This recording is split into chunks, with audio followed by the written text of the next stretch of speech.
Let's walk it off. So Pete Alonso and Juan Soto are expected, in my opinion at least, to have monster 2024 seasons. They're also expected to cash in big next winter. So, Jim, does the Mets' miss on Yamamoto make re-signing Pete more likely?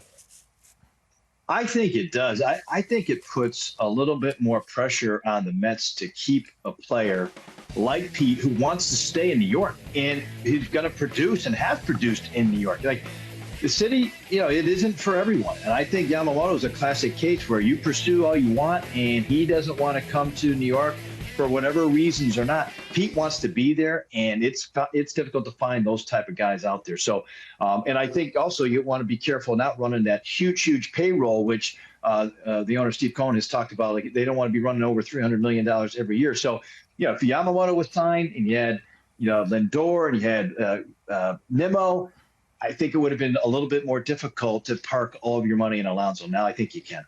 Okay, Brian. So Juan Soto, not the same sort of household New York fixture that Pete Alonso is for the Mets. Final year of his contract. Do you think Yamamoto not going to the Yankees changes things as far as his possibilities of returning? Yes, with a caveat. Here's the thing you have to get past. And the Yankees didn't want to pay Yamamoto more than they're paying Garrett Cole. Are the Yankees willing to pay Juan Soto more than they're paying Aaron Judge? He's your captain. He's there long-term. Is Soto going to be the highest paid player on the Yankees? Because I think that's what it's going to take. So I think that's what you have to wrestle with. The good news is they have a one-year kind of trial period here to test it out, see if it's a good fit. I'm sure it is going to be a good fit, and we'll see where they go.